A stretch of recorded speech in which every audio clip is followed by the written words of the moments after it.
Assalamu alaikum wa rahmatullahi ta'ala wa barakatuhu. Sunana Ahmad Madu wanda kuka fi sani da Abba Rezo. To alhamdulillah, kamar yadda ya gabata a tutorial ɗinmu na baya na koya muku yadda ake creating ɗin variables. To insha Allahu a wannan tutorial ɗin abinda zan koya muku shine yadda ake yin updating ɗin value na variable. Misali kamar mu ne sai muka yi declaring ɗin variable muka ce int a misali is equals to 20. To misali sai muke son gaba, misali a gaba program ɗinmu muke son mu canza value ɗin a ɗin nan, misali ya koma kamar 10 haka.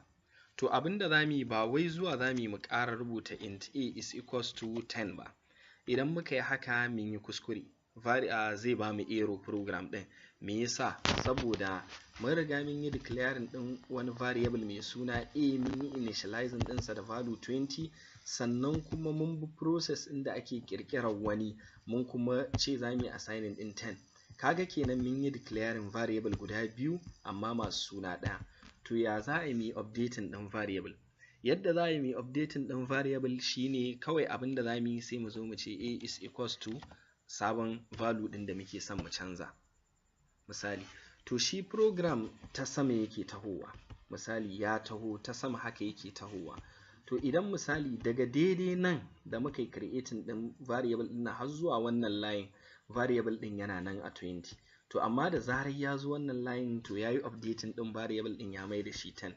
Misali, bari mu ba ku misali system.out.print sai mu buɗe bracket, misali muna son mu printing ɗin variable ɗin mu a nan kenan kafin mu updating.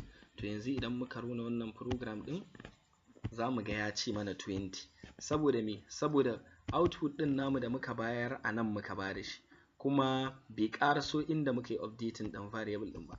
To amma kuma idan misali muka canza inda output ɗin namu yake muka dawo da shi misali nan, to shi kuma idan muka rona zai ba mu 10 kenan.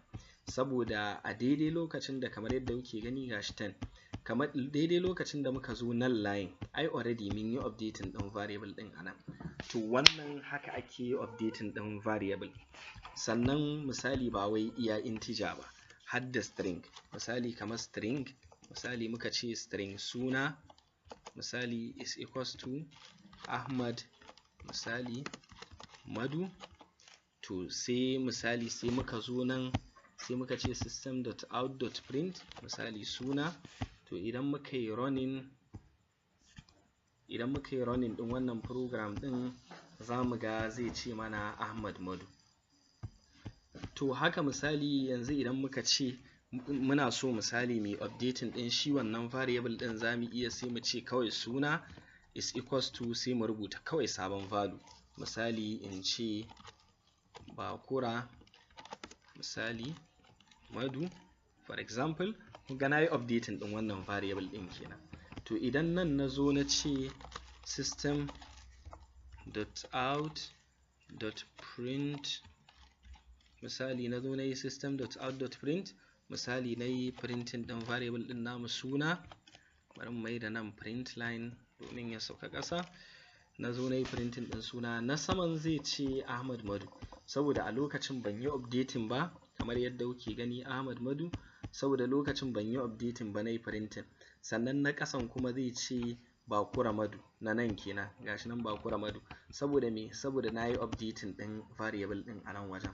To wannan shine abin da nake so na gaya muku dangane da yadda ake yin updating ɗin variable.